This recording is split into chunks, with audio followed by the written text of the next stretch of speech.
Voilà, vendredi 20 septembre 2019, Batata Mamamba Bande Mbote Peboye Malamu na émission Canal Presse ya Mokolo Alelo, Bana Reta Keboli Misabiso, et ça Makamboyaka, tu récupérer ba minute Nabiso. Merci pour la fidélité et confiance.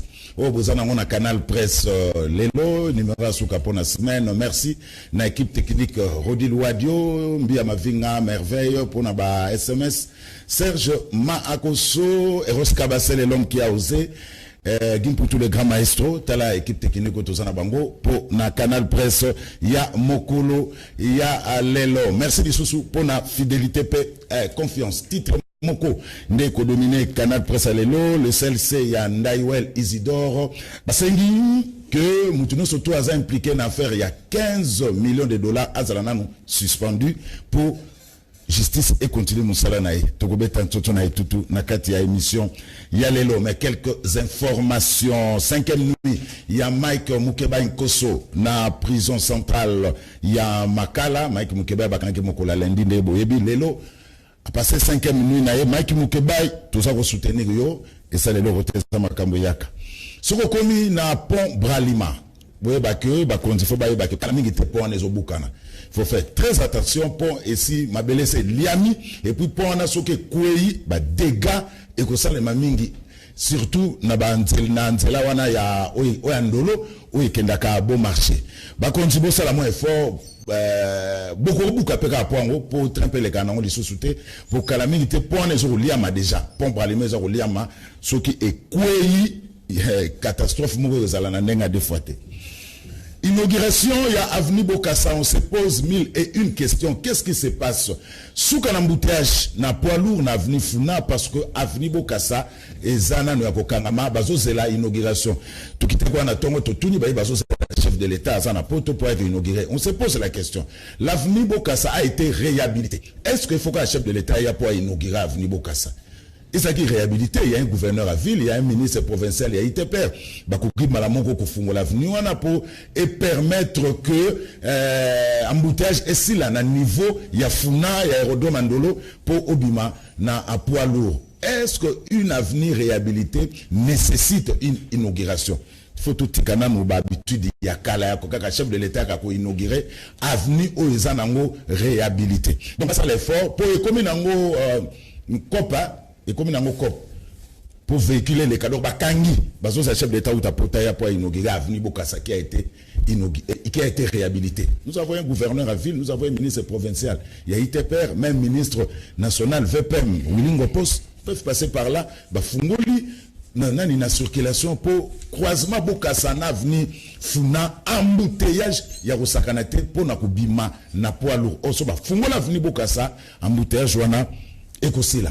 Personnes vivant avec handicap, mendicité n'a pas de fois.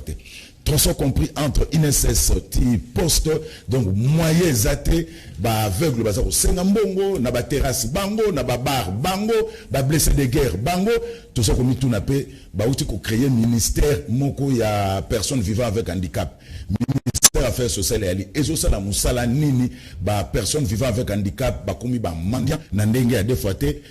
Kobagisa lisusu na blessé de guerre oyoko côté la rabatu partout na baba partout ko senga bambongo tozo senga pe na ministre il y a défense nationale akipena no blessé de guerre parce que c'est tout un problème. Félix Antoine Tshilombo Tshisekedi a continué séjour na Belgique. Après Belgique, le chef de l'État va se rendre na New York.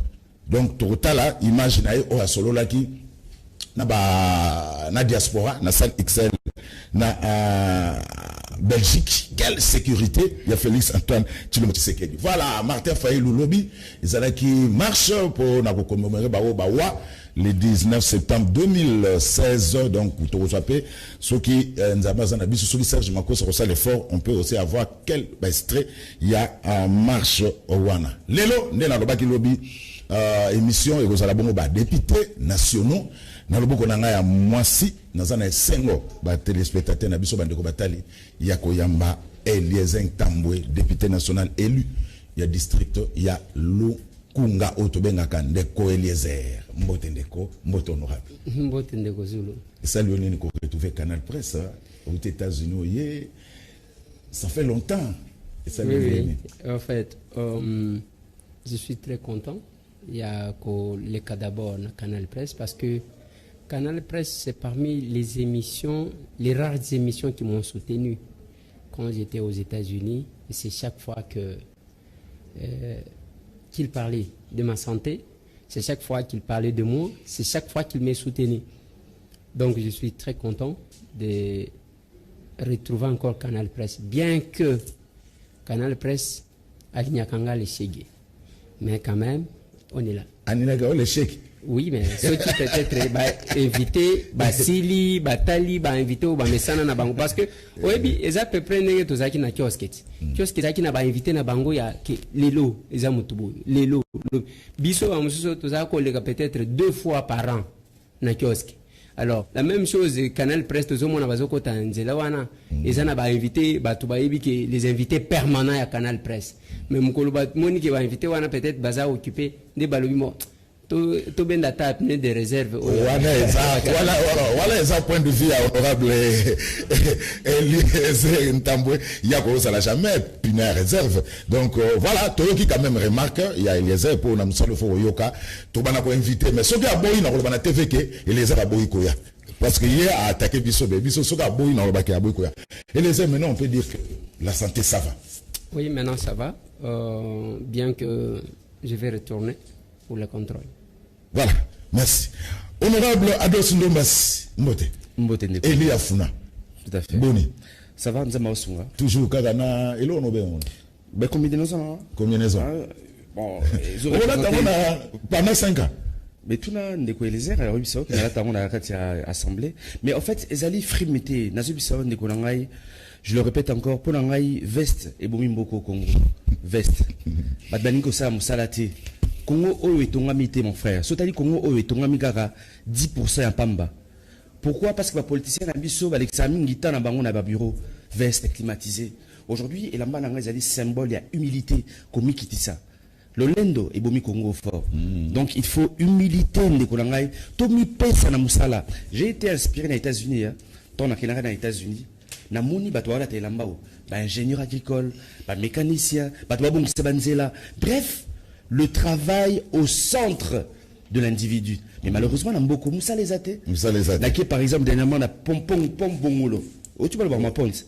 Au bout du bongolo, n'est commis. Mais il ne demande que 200 000 ou 300 000 $, pour ça bongolo. Tout ça, la moussa là est bongo. Mais 15 000 bongi. 15 000 bongi. Merci. Mais pour qui est, bah, il surtout le bélango est soutenu. Merci honorable Ados Ndombas. Voilà, tout ça c'est l'honorable Moko Daniel Safoubuti Moni. Il pas ça qui réclamait la presse na Canal Presse. Il y a trop d'embouteillage. Il y a saute mouton. Il y a 24 je crois. Mais quand tu as bandal saute des moutons exact. Il y a 24. À ça côté 24 à Karamina saute mouton. Donc Azagoya. Voilà quelques titres. Congo nouveau et connu le soutien de Kisanga Bomana Mukebai incarcéré au CPRK, la prospérité commis exigeant la démission des personnes indexées et des juges de la Cour constitutionnelle à faire 15 millions de $. Le CLC annonce une grande croisade contre la corruption. Forum des As est commis après la corruption. Le VPM Tunda en croisade contre la patridie. Et puis, Kakana Forum des As, un sport est commis. Match aller des éliminatoires Chan Cameroun 2020. C'est dimanche à Bangui. RCA RDC tirer les leçons de l'échec contre le Rwanda. Voilà, contre le Rwanda, mercredi, Topolagi, 3 buts à 2. Donc, une première sortie ratée. Il y a Christian Sengi Biembe. Je crois que à Bongisa Makamu dimanche, na double confrontation contre l'équipe RCA na à Bangui. Ce qui est l'équipe double confrontation, na tout ça directement qualifié pour Chan Cameroun 2020. Voilà, Ndeko Eliezer Ntambwe, to banda na yo, 5e nuit. Yamaiki Mukebai na prison centrale Yamakana. Merci beaucoup Ndeko Zulu. Nous avons koya ba bazala qui na parquet pour nous assister Ndeko Nabiso Mike. Et quand je suis arrivé, pour Biso Tokenda qui après plénière, donc là tout ça qui na plénière. Tango tokoti na cabinet magistrat na koti Mike avant ni na avocat na bimi na lobi na bandeko. Mike azotika là. Parce que na monaka oyo yela kanga. Ezandenye nini? Dès que surtout koti magistrat azosambisa yo atie ordinateur. yeba ke danger zali pona nini nga bakanganga na 9h babandi ko sambisa nga je crois ba 11h 12h siko ko sambisa nga ici 19h dikamuni ni sila kate donc bakotuna yo mutuna moko abandi ko koma na ebite soki bakomaka ou bien bakotaka maka mususu pendant que yo vandi wana parce que tout le monde a capé ni écran na bangote abandi ko koma 45 minutes eliki j'ai compris que Mike était en train de partir en prison. Mais là, on a koloba, na oyetali Mike. Naza na petite expérience ya makambo. Les procès politiques ne se gagnent qu'en politique. Nayebi avocat mon côté a gagné procès ya nini ya politique. Ce qui aujourd'hui dossier ya Coutinho Fernando bakangia ke prison. Tonzo ba avocat ya minene ba maître Bondo banani ba maître Jean-Joseph Mukendi oyo ba défenda ba avocat minene ba défenda metango ba komi ke balingi ba bimisaye Francis Kalombo abi à l'époque tango zotala Francis azalaki nanu avocat te azaki stagiaire mo abimi lokola yende muto a gagné pour que Coutinho abim. C'est pour vous dire que les procès politiques ne se gagnent qu'en politique. Certainement tokobo ya ba maître ya procédure qui sont nos avocats, mais mieux vaut total à côté parallélisme de formes et de compétences côté oil kamwibimeli et yako to yako ningi sango pour que ebim. Mais avant que nous sukisa eloko wana ya Mike na yoko lobi makambo ya bandicapé nenge bazo senga na ministère baganye te ministère wana ba créer selon ngai tambwe bakokati ko créer ngo ba pesa ngo à une personne valide. Ce n'est pas ce que les handicapés ont besoin. Il y a que créer un ministère, une personne à mobilité réduite, confier un ministère ou un atteint, une personne à mobilité réduite, payer un ministère à justice et garde des sceaux. Payer un ministère, se retrouver. Ce n'est pas ça. Mais c'est que les collègues venaient de dire. Il y a des Américains. Moi, j'envie beaucoup les Américains. J'aime beaucoup les Américains. Parce que la cravate, ça c'est l'Europe. L'Europe, tu as un discours, une cérémonie. Trop de formalités. Excellence, monsieur, excellence, madame. Bazana tenté. Donc, bazana ne loka kosalate, bazana tan ya kulisa. Biloko yo, tola takango. Mais il faut que tu aies la temps pour que obi magak. Oko simba veste yo, talies que zoko kana cravate yo. Donc ça nous prend du temps. Pendant que l'Américain n'est pas là, Kenden a été. Ceux qui ont été au Gouta, ou Tazo Tamola na robe de nuit, Bazakunate Bango Bazane le Misala na Mutu. Maintenant, on est au Sengati pour un handicapé. Kotia Bango na condition à permettre que handicapé a la autonome. Kosala, même Bamituka. Au moins, chef de l'État, tant que membre du gouvernement Baye, a Simbi, ministre ya Nani. Et tant que Simbaye, bon, curieusement, maman va observer. Alors que c'est une maman qui est en difficulté. Nasimanango maman va senga kaka ba pourcentage to wele la katoye baka nzamba ce qui a salaire ni. Alors, va observer. Mais s'il y avait les conditions à permettre que déjà la construction que handicapé à koka komata. C'est comme ça que ça se fait aux États-Unis. Ba métro ba sala ngondenge ni. Même pour na mutu au supermarché, kende na ba supermarché na biso. Au comment que porte ya pembeni entrée ezalaka ya handicapé. Ce que nous voulons, c'est de mettre Batouana dans la condition que même la classe, moi, oyo à mobilité réduite, et ça la nini, mokopé, à tomboli moussapi. Pas que ça la biloko ya gembo, oyo koli ya handicapé, c'est une discrimination tout simplement. Babengi, moi, dans la condition que Alinga répondre paix, à tomboli moussapi, il y a des conditions qui lui permettent d'aller écrire au tableau. Comme ça, ça va faciliter l'intégration. Je pense que c'est quand même ça. En rapport avec Bamboutéa, je lobby à côté à Ndolo. Je viens aussi de là. Mais il faut féliciter le colonel Maker qui est là. J'ai trouvé une police responsable. Pas police oyo basi ba lemba oyo ba roulage oyo ba mesana ba to banzela ba bangi sakali sute. Kuna j'ai trouvé ba policier wana bazo sekate au sali mabe ba tient mupanzi so ki mupepe ba bimiselio o comment na kezo couler bien. Parce que même na poto ba travailler ça les manque. Mais qu'est-ce qui se fait dans ba policier à poto tellement que ba to babanga kabango place même ba komi ko dépasser 30 té yo zana 25 dès que moni policier qui ici les sous na 20. La police on doit la respecter, on doit la craindre parce que c'est l'unique moyen de contrainte. Mais pour nous respecter Yango, il faut pas tout foutama, bazala na condition. Merci honorable Eliezer. Voilà honorable Ados Ndombasi de Golezer à lobby le procès politique ne se gagne qu'en politique. Na dosa Mike Mukebai. Oui, tout à fait. Mais là juste na bakiselo komoko sur la personne handicapée. Obi constitution na biso on a clairement, c'est une constitution très riche. Mokolo l'état ko respecter ka constitution oyo. Omona maramnyo samboka oyo tamola malamu. Na ko appuyer l'article 49 et lobi boye.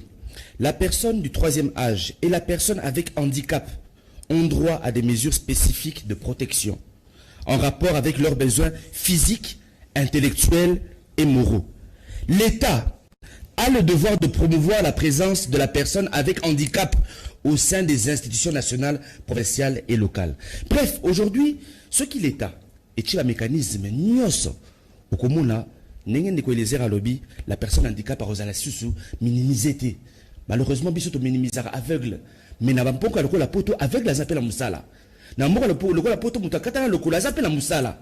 Bref, aujourd'hui c'est à l'État congolais il y a qu'on mettre un mécanisme. Mais déjà toi on a état moro déjà, biso va normal l'État respectera bisoté. Et bon la personne aveugle va respecter une. Donc ça dit pas si na motema. Dika Mike Mukebai, mon cher frère. Moi j'aimerais dire ceci. Moi j'ai beaucoup de respect pour Mike Mukebai. J'ai beaucoup de respect pour ce monsieur-là. Au moins, Mboko Congo, ceux qui attendent 20 Mike Mukebai, Mboko échangea. Mon frère, ce pays a été géré par des bandits pendant plusieurs années. Des bandits, des voyous. L'État n'a il y a saleté mingi. Qu'il fallait aujourd'hui, Mukebai base à la 20. Mon frère, la poto est à la blague, journaliste d'investigation, ça blague, tout le monde la rate. Les gars, le lobby la presse bini. Et puis, c'est l'actualité. Mais vérité, mais surtout quand on arrête un député aussi facilement, c'est une insulte en fait à la population congolaise. Muto oyo votaki Mike Mukebai, ataka monorot, to kangié. Et bon, la population congolaise to saloni, to bomao, to nyatayo. Bref, je le redis encore, beaucoup de respect pour Mike Mukebai. Mais nous l'accompagnons, tout ce qui était. Mais 17 dossiers, entre autres, il y a Daniel Monanteba. Mon frère, je comprends, mon cher, s'il te plaît. Aujourd'hui, moi, je vais sur le fond. Mon frère, qu'on se le dise clairement. Hein? Je ne veux pas minimiser les faits. Tout qu'il y a un fond. Mais une personne a fini moutou. Namoutou a eu à l'état 15 millions de dollars. Namoutou a eu 30 millions de dollars. Namoutou a qui est l'autre, à ce qui ministre, à ce qui est l'ambongoté. A bini a commis à 70 millions de compte à Magnae. Non, il faut pas. Vous oubliez que quand une personne vole 15 millions de dollars, il vole 15 kilomètres de route. Oyo, Barongo Bamba, Nzela et Lengesa. Ça fait plus de 50 ans que Nzela et Lengesa. Et ça, Nzela et Lengesa dans la foule. Et oui, ça combien de kilomètres? 11 kilomètres, il y a Pamba. Nzela et Lengesa, 11 kilomètres à Pamba. Donc avec 11 millions de dollars, au Bongisi, Nzela et Lengesa. Mais une personne se permet de voler 15 millions de dollars. Et donc, le Mani Mukiba, aucun naïe. Non, et ça n'a sens déjà. Donc, je le redis encore, Mike Mukebai est victime d'un procès politique. On l'a compris. Même Mike Expédition, même mais ce que je retiens, Mike Mukebai. Ce qui va voter qu'il donne priorité, mais Mike Mukebai, peut-être à Salanan. Donc, je suis triste par ce qui s'est passé. Mais, je viens aussi avec un message du président Martin Fayoul. Martin Fayoul a signé Boué. Tous ont créé Fonds Otobenyango Sunga Mike Mukebai. Fonds Sunga Mike Mukebai. C'est-à-dire, na meeting na biso à dimanche le 22, au Salama, na Makala. Tous ces na Moutounioso, il y a qu'à 1000 francs congolais. Au second, ça, 2000 francs, il n'y a pas de problème. 5100 dollars, et ça dit fonds, il y a que Sunga Mike Mukebai. Bon, il dit bien que Godem Poi, alors là qui salaire à Mike Mukebai pendant 12 mois. Mike Mukebai en fout la table n'a qu'on n'engagine. A relat sabala n'engagine. Bana ba okili classe n'engagine. Yango Martin Fayoul a saigné la bino boué. To créer fonds sur la Mike Mukebai. Aux alliés na 1000 francs, 5000 francs. Yaka nango na terrain elenge ça na meeting à Martin Fayoul. To gocha ba kitunga. Le jour où on a kitunga kozala liboso podium. Oui, la 1000 francs na yo au déposé lundi président Martin Fayulu a okidokitika mongwana na famille ya Mike Boukeba. Merci honorable Ados Ndombasi. Voilà, honorable Eliezer, le problème ici, le CLC a monté au créneau, à lobby, nous sommes impliqués, mais nous sommes suspects, une affaire à 15 millions, à démissionner, à ne pas permettre justice à Salam Moussala. Isidore Ndaïwel. Bon, je ne sais pas ce qui est pour démissionner, parce que culture a démissionné en Canada. Ils ont vraiment un problème. Ils ont un problème, il y a que, ceux qui ont un procès pendant, en justice, il faut bâtir une suspension pour permettre à ce que le dossier wana ici là et bazo sala va subir influence de mon côté. Ça, c'est vraiment une demande normale. Mais on parle de 15 millions de dollars. 15 millions d'euros, ngai ezali hermoko kosalanga moi mabe. Pour que tout ça là, certainement, il y a un principe de droit qui dit qu'il n'y a pas d'égalité dans l'illégalité. Ce n'est pas parce que collègue Ados Ndombasi a violaki, bakangi était, ngai pena violé na lobake, on n'y est pas violaki, hein? Non, il n'y a pas d'égalité dans l'illégalité. Izalakate. Qu'est-ce que je vais dire par là? Autant nous avons besoin, Lelo, Oli Ilunga, en résidence surveillée. Quelle est l'histoire de Li Ilunga? Balobi, Alibi 4 millions, point 2, quelque chose comme ça. Ok, il y a Ebola. Guimaton. Bakangaki alalina na boloko et puis akei. Guimaton doana na tiye mupanzi kuna. Lelo, tozana dossier, il y a Vital Kamere. O bazo tanga na dossier, il y a 15 millions de dollars. Oyo Oli Ilunga zanani. Azalaki médecin privé. Privé, il y a Etienne Tshisekedi wa Mulumba. Moupepe ya débauchage yé. Le collègue a une misisa politique était et emporté yenenga ba importa ba vienanga ba sami ba dibanga ba vienanga tibas. Omoni tango tozaki na kati ya bitumba. Donc ce que ça na misisa te moupepe wane emporté. Ba kei na bangoti. Maintenant il y a quand même quelque chose. Oli Ilunga bazolandela ye pour 4 millions. Vital Kamere, c'est tout le monde qui en parle, même les chaînes internationales. Il faut makambo ya 15 millions Vital Kamera monana bazolo bate. OK. Mais ngai nazalaki libanda vient nga Molière. Alors binanga ke mukoko samba ibaki 20 millions de dollars. C'est prouvé. C'est l'homme Molière qui m'a dit. Mais moi je ne sais pas comment tu vas insister. Oh il y a 20 millions. Oh il y a 15 millions sans vouloir couvrir Kamere. Mais il faut trouver qu'est-ce qui fait que kaka oyo ya Kamere oyo et ça a beaucoup plus de tapage que oyo mususu. Donc soit on est complice tozana bato ya FCC tozobomba kama sungu ya bato ya FCC parce que sinyeza molai o uti koloba makambo ya Gimatondo. Gimatondo wana azalaki ministre te azalaki ministre provincial azalaki na mokonzi na yekombo na enani André Kimuta yango lelo za sénateur non Azawana. Mais il fallait que le dossier même ya Gimatondo oyo tozwa batu nyonso oyo parce que Guy a parlé devant tout le monde dans l'Assemblée provinciale. Batu nyonso bayokaki. Ce n'est pas qu'il s'est levé comme ça à Kazumbongo. Et ça n'a makambo ezalaki ko selem. Mais qu'est-ce qui fait que oyo ya batu FCC les gens parlent moins mais oyo bazo sala un gros problème. Moi j'ai été contacté en ma qualité de député. Quelqu'un du FCC me dit ndeko Eliezer tolingi to kabina makambo 15 millions de dollars. Na lobi na OK ngape Molière alobaki na ngai tolingi ba mingi ayo kabiso makambo 20 millions de dollars parce que ici il y a un problème. Après Genève parce que l'opposition était unie. Après Genève tokena ba mapasa mibale. C'est ça ma lecture. Mapasa mibale na élection. Martin Fayulu na Félix Antoine Tshisekedi Tshilombo. Na convergence parallèle oyo tobengaka. Tokei d'un côté. De l'autre côté tozana ba tozaki koluka transition, même transition sans Kabila, tu réclames yango na mboka oyo. C'est quoi Kamere oyo akei awa. Bato ya FCC, qu'est-ce qui se cache derrière bango pour que basala trop de bruit sur 15 millions, mais babambaka oyo ya bango. Bango est-ce que bato ya FCC vraiment totalani penza boyi. Bakoyo ka sonité ya koloba makambo ya détournement. Oui, nous voulons que la justice fasse son travail. Toi, les 15 millions et que you est-ce que FCC doit abîmer fuite à 15 millions? Dans le lobby, oui. Au moment de c'est il y a 15 millions. Ce que tali les tireurs de ficelles mini. Même ceux qui chez nous, bah on va approcher changement, bah on se laisser emballer out. C'est plus l'FCC parce que l'exemple que je donne, il y a ici une preuve de 20 millions. Oh mon lien à lobby n'a que c'est établi dans la banque. Personne qui en parle.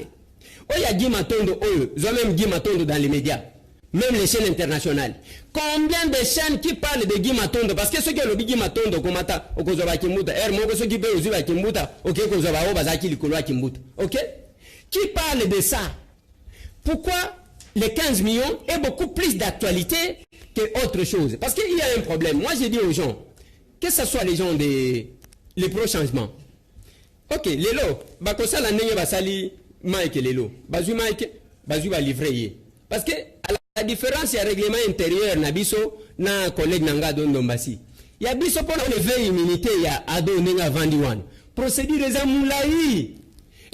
Parce qu'il faut bayokaye awa, bayokaye kuna, bayokaye et puis la plénière qui est souveraine va déclarer. Mais oh ya bango assemblée provinciale, ba sali ça règlement intérieur. C'est ce que je disais aux amis quand on débattait il y a règlement intérieur. Na lobi bomo na biso yango.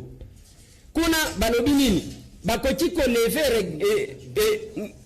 lever et immunité parlementaire ya mutu, même ceux qui mutu par les bureaux comme ça. Mais ceux qui ont un problème na président ya bureau. Mais à lever. Donc, le problème, il y a 15 millions de dollars. Il ne faut pas que les gens veulent mettre en difficulté Kamere qui s'est attaché à Félix pour le fragiliser. Autant nous voulons voir clair. Parce que le comité de coordination Vazo 5, voilà. Est-ce normal? Est-ce normal dans le sens que si vous êtes soupçonné dans un dossier, pour ne pas jouer de l'influence par rapport à la fonction, il faut que nous nous pamba. Pour la procédure est normal. Mais voilà. Le fait que les caméras là qui s'étaient humiliés a retiré à candidature. À Tambolina Félix, à comme le lieutenant Félix. Les lots, bazwa ol, balobimo, qu'est-ce que nous pouvons faire? Il faut tout sabango d'abord ni tout séparer, comme ça il va devenir faible. Tout Sungaye a échoué bien. Tout ce discours il y a 2023. Il y a un banque qui va opposant. Voilà, voilà, c'est je honorable Daniel Safou Boutimouni, Eli Amouamba, à Komelebiso, et voilà, hier on a un état de Ike. Honorable téléspectateur va réclamer tout Makassi, Babi Daniel Safazolo, Bali sous-souté, qu'est-ce qui se passe? Daniel Alena, Vandi, famille Pekisa, les canaux de télévision. Tout d'un coup, Daniel Safou surgit à la télévision. Nini le kaki. Yambona zongisa maloba na motuna na yo na tombolaka toujours les grands esprits, les grands soleils central Fumu Kimbangu. Kingunza, kia Kingunza. Kingunza, kia Mbumba Philippe. Kingunza, kia Nzenza Landu. Akomisaka batu wana. Ndeko na kozongisa na maloba na bandeko nyoso yo bandeko senga na leka na zongisi libino botondi bana ngumba Kinshasa bana Congo. C'est Daniel Safou azaka raté à circonscription Moamba. Daniel Safou aujourd'hui est national et international. Na fanda ki kimia na kotala to bundaki bitumba na mboko poto zo changement. To changement. To yangote. To bundaki bitumba bato ba kufi ba rosi ba kapangala to bundaki bitumba ngai moko misu. Et mon arasuma la monté, ba lacrymogène. Mais tozu li futanini. Tozu kakabe résultat moko. Kabila kokongwendo seko. Donc esengela kina fanda na yoka ba bazu pouvoir. Na biso ba tobundaki na tali kotaf na tala nini bazoloba. Nini bazosala. Nini onga na koloba. Style nini na koyana ngwasika. Parce qu'en fait, l'idéal c'est la libération du Congo. Idéal na biso. Voilà. Donc, qui met dans la fanageza ya kobanga mutute, ya kobanga batute, Daniel Safou de par sa nature, défaut nanga, on a reconnu na miso nzambe na banga raté. Daniel Safou grand défaut na banga raté. Voilà. Pour la osuki ça, sikoyo musale bandi na yebi bato o bazola basela langage nini. Bato bazosala langage nini. Bato bazandenge nini. Stratégie bato zande, ndena ko buka béton. Na buki. Merci Daniel Safou Boutimouni. Voilà, honorable Ados, nous sommes là. Ados, nous avons un problème, il y a 15 millions, ça pose problème, ils ont le Obama partout.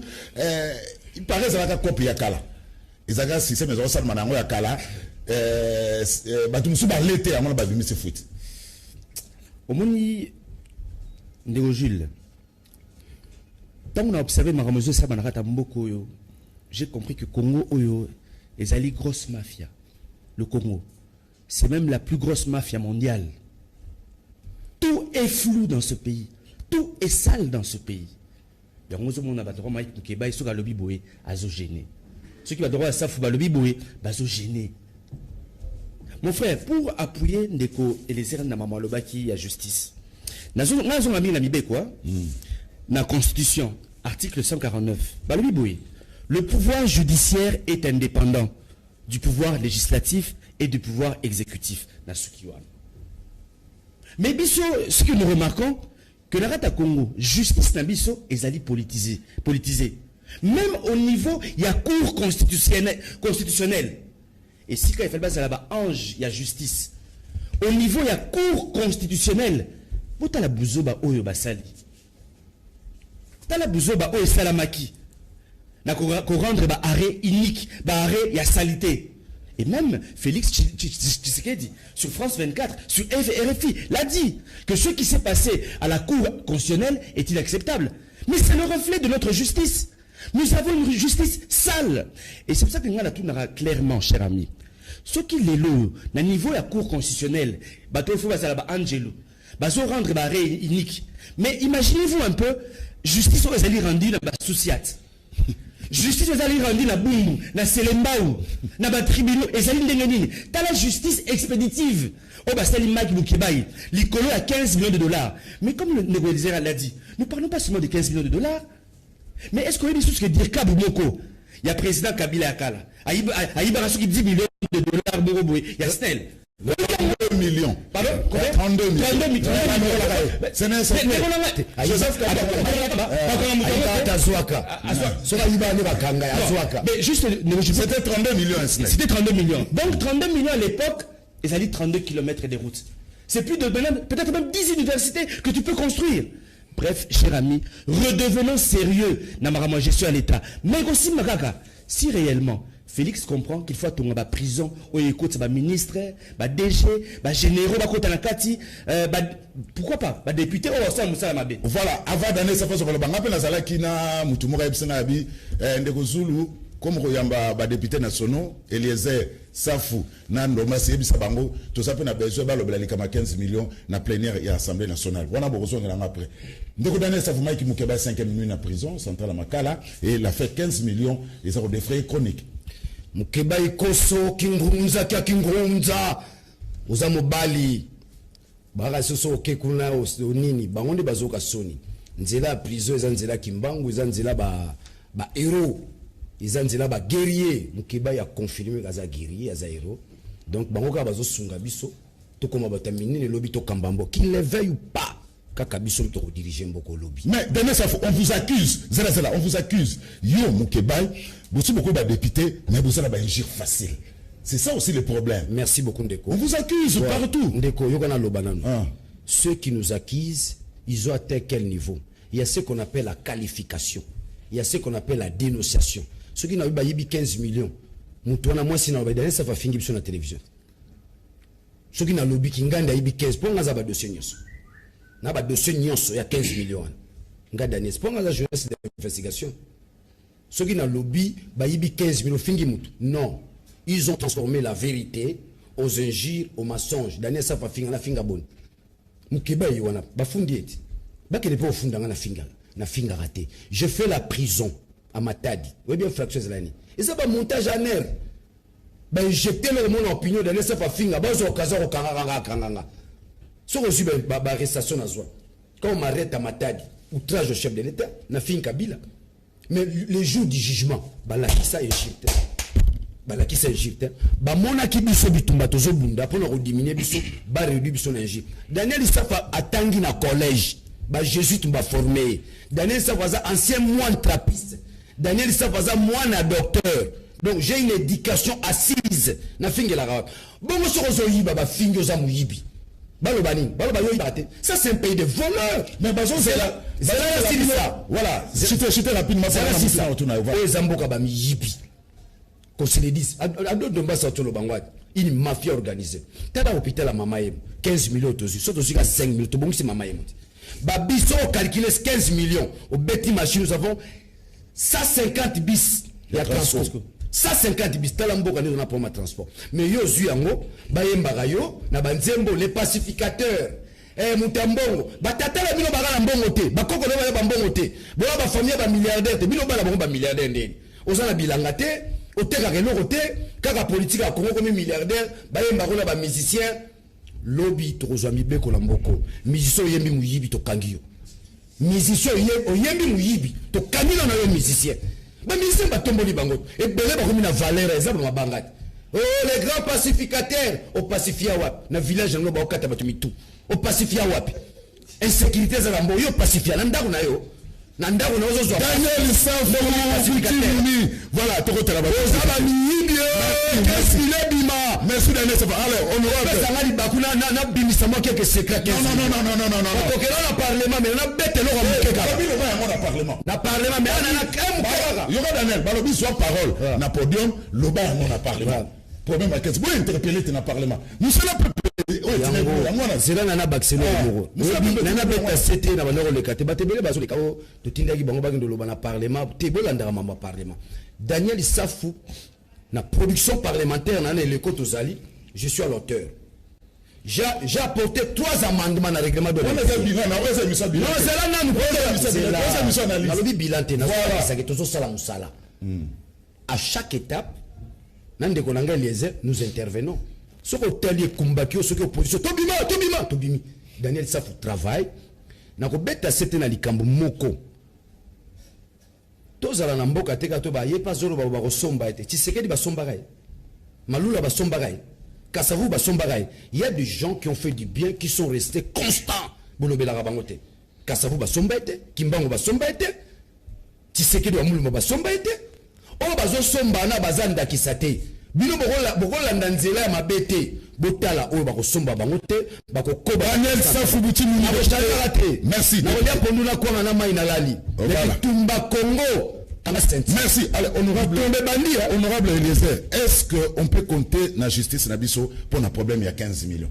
Enfin, pour tout y est bapenda problème on a ezanini na so kimbo mwana.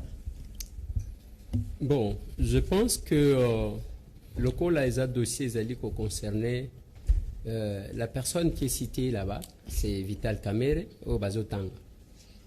Hermoko et quoi aboutir.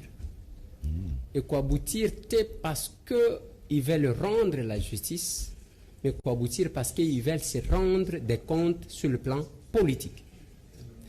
Parce que de konanga la solution ya koyiba oyo ezo utawapi. Moi tambwe j'ai dit mukoloba zo recevoir biso na cadre ya caucus ya Beli de Kinshasa.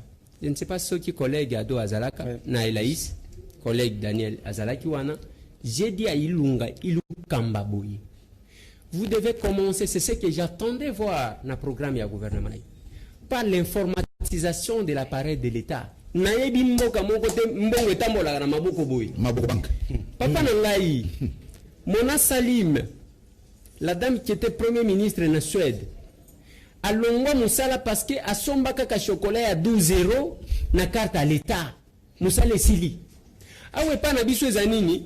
Quand les systèmes financiers, tous les informaticiens à makasi, na bao bazo utapoto na bao baliao, bakoti kosunga biso pour que ba informatiser. Mon à l'État de que koti 100 francs, bamoni, babiro belé bamoni. Moyen ya koyiba yango ezate. Mais qu'est-ce que nous faisons? C'est organiser batubalingi teke et aboutir. To contrôler mon jamais policier okokuta na poto bayewana ba pesa ka ticket wana wazo pesa ezanini ezaya ke okende kofuta ekota na 15 na caisse ya l'État. Qu'est-ce que nous voulons? Tolingi jusque là le magistrat otozana bango ezakaka oyo bazalaki. On n'a pas encore changé de magistrat. Il n'y a pas encore eu de nomination à ba magistrat. Est-ce que ba magistrat oyo Hein? Parce que biloko neti ya koyiba mbongo à l'État. Pour décourager, qu'est-ce qu'on fait? Il faut qu'on s'aille en audience publique. Voilà. Besoin RTNC, bah ça une retransmission. En direct. Nenge to mona oyibi procès à Boteti. Quand même to vivant moins bien ce moko boy. C'était le procès qui était le plus médiatisé à son temps toujours kende bakan kokolokuna. Donc bazui RTNC bachangwa en direct. Ne basala ki baje ko beya. Ndeko na ngai oyo bazana ndoloti lelo. Balobika mona sapo. Babanda kaka nengwana après bakati te boko banda ko ya ko ba image te hein. Tokende na ngoti na souk. Et d'ailleurs, un procès comme celui-là de Kozulu, et ça procès il y a deux que tous un mois té. Non, procès 15 millions. Bossa la que et ça à 4 jours, bokati makambo bo condamné ba to bo condamné. Donc, il y a cette histoire là. Nani mon collègue Daniel Safou venait de dire là que c'est un pays de voleurs. D'accord. Parce qu'il y a de ce pays, mais je ne suis pas voleur. Il est de ce pays, il n'est pas voleur. Qu'est-ce que nous pouvons dire? Que les systèmes politiques, le gouvernement,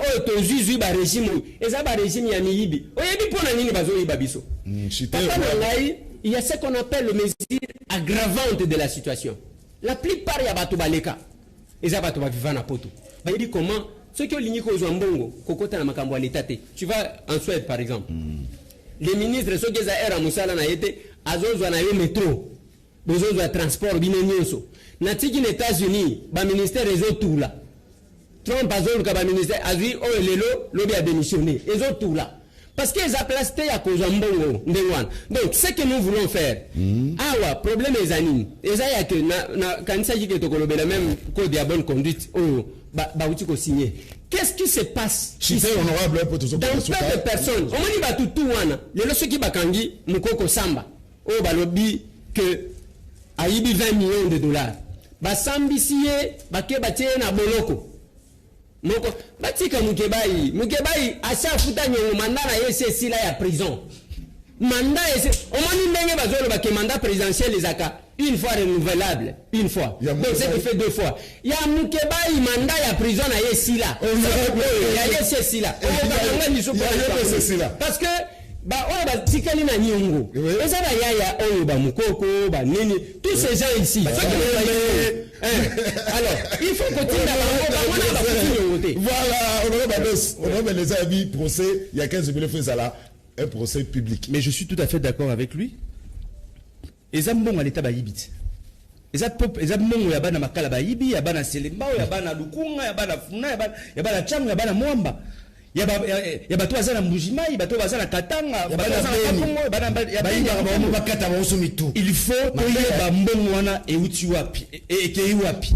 Après la Jules hier lobby décidé d'organiser qui marche moko ya munene. Marche moko ya munene.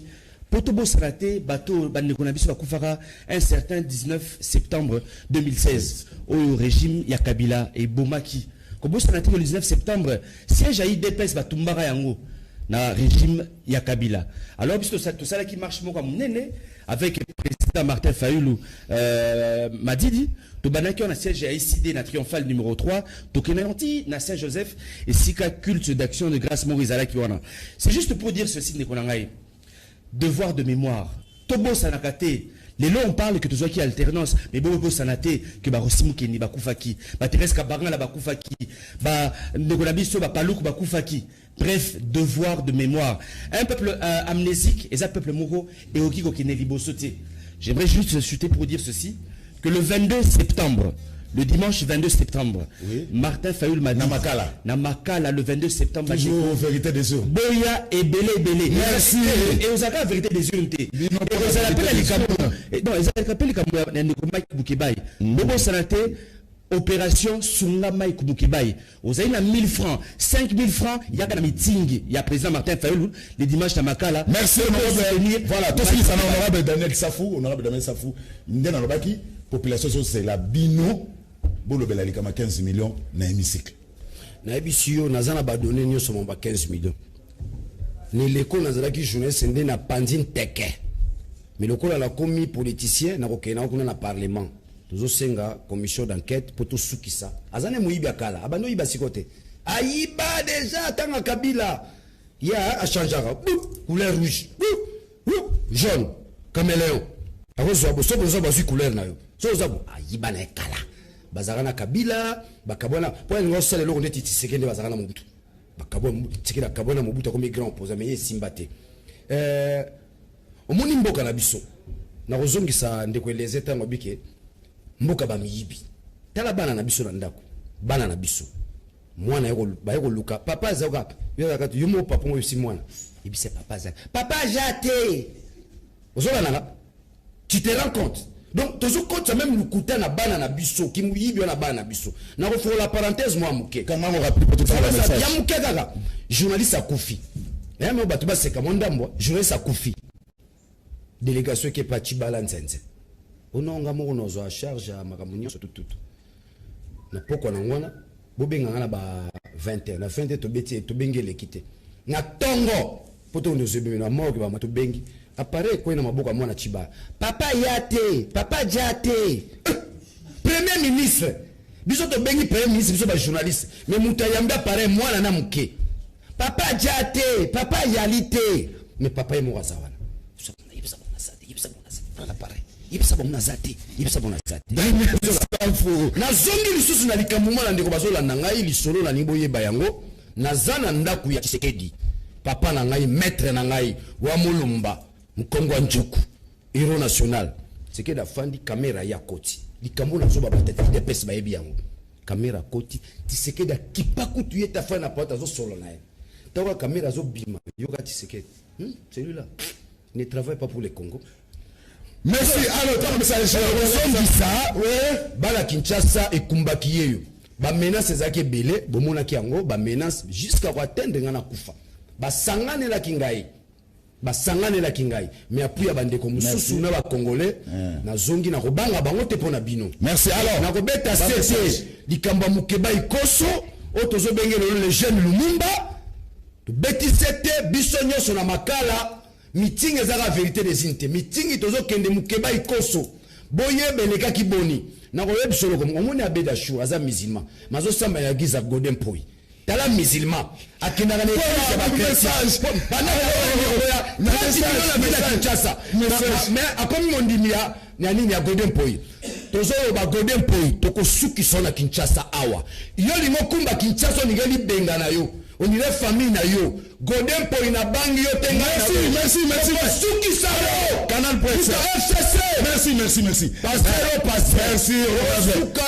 honorable na lobi bolo bela biso likambo ya tracasserie ya ba moto na poids lourd voilà canal presse félicitations na honorable Tamboué pour l'intervention na ye ya Mayele na dossier Mike Mukebay mais honorable Ndomas na zo regretter makasi na ba point azolobela merci honorable ba point oh papa bako makakombo merveille bako makakombo na bango pardon botu na biso na l'état pour na nini affaire ya Mike Mukebay et que imbangu koleka affaire ya 15 millions balembo escroquer la muka escroquer je sais pas comment na lisusu Daniel Safu na plateau et longo na bandeko voilà botu merci bayoki yo botu na biso kakimbangu ndeko Daniel botu na biso pa ndeko Daniel Safu nini komela ki ye pour ali mona circulation asa expliquango ba menace yebisa ndeko Eliezer on a retenu et les anatales mais yebisa ndeko Eliezer asa caméléon lokola ndeko caméra vraiment koyoka intervention na ye ndeko Daniel Safu asa soso pembe pona nini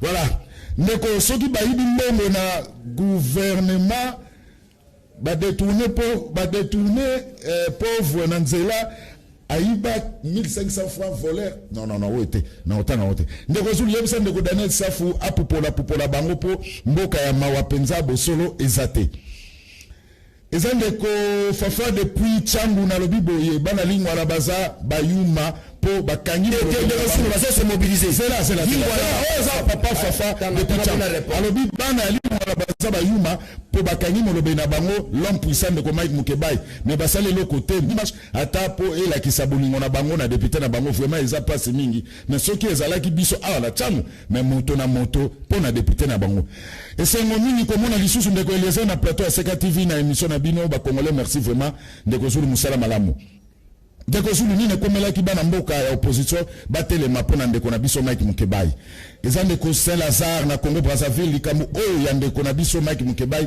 ezo sala biso passe mingi soki juste biso passe mingi mawa et koki kozala o pesa biso ba coordonner à Mike Mukebai pour te soutenir hier benga après émission de Kona Brazzaville ndeko zulu mai nazali même territoire na secteur ya président naza même territoire même secteur na président pe naza ex-phase toza kotuna soki coalition ya Kabila na Félix ezokende ti wapi po ezosala biso pasi na soni komona ndenge Nini Fati azomema mboka na biso Moté, merci de Eliezer Ndoyaki. Merci.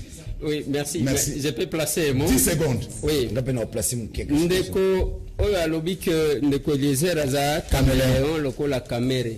Mais on a raison. Parce que monsieur Tambwe, nazo lobako banda, bitumba ibandaki, qui est stable comme moi. Merci. Même photo ya Fayulu bazo la kisa avimba. Nani azwa yango. Eliezer bongisa kaya pesa Fayulu. Qui est Papa, Nalobi Martin Fayulu, je ne viens pas ici flatter. Voilà. Et je pose la question à tout le monde. Qui a déjà été offrant avec Fayulu comme M. Tambwe qui parle? Merci. Alors, je dis ceci. Merci. Je m'assume à ma propos nangai. Je fais mes lectures et je dis que je suis dans le droit. Parce que mon pépé, Nakotange la batu awa. Vous ne verrez pas M. Tambwe qui est gauche et droite. Alors, avant 5 secondes, message, monsieur, na sepeli na sélection à l'élo, bravo, mais au Bossani, vraiment, Maman Christelle Voanga. Voilà, Maman Christelle. Ndeko moko rifa bengo depuis qu'il m'a tseka mito Bossani, oko somaloba.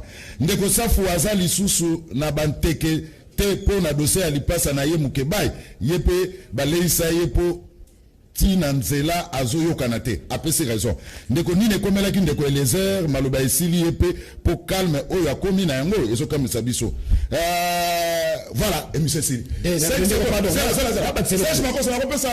ndeko ngana naza pembeni na ona pesa émission ndeko 5 secondes ndeko ngai ne la pesa numéro de téléphone 099 99 11 972 99 11 972 beaucoup melanga na WhatsApp. Merci. Le 22 septembre Namakala dimanche meeting il y a président élu Martin Fayulu Madidi Namakala na Elenge merci beaucoup. Dans les sortes aussi ça na nécessité. Bon ndeko 5 secondes. Bandeko na lingi bolo wana langa jona ke dans les safu ye pali ate na roli raté. Ngana bino rendez-vous 2023. Peut-être surtout comme en 2023. Je reste constant pour le bien du Congo. Bandeko nangai, moni Mukeba ikoso. Mukeba yazo kufarali wa moko. Vérité. Tala ba irrégularité za makasi na dossier wana. Lever ba immunité na ye. Ezala nenga lokuta. Zela, ezala nenga lokuta. Yango tozo bunda na niveau chambre de cassation. Bakweisa démarche à Godin Poyi, merci camarade Abed Achou, musulman à l'église na ye, émission c'est ça. Bakokata biso Ndeko Mukeba ya Robi Mezabi Tumbato Telema. Merci. Des rediffusions 21h Godin Poyi. Numéro mususu lundi avec Jacques Kalonji. Lundi, mardi, mercredi, ngana kuta bino jeudi na vendredi.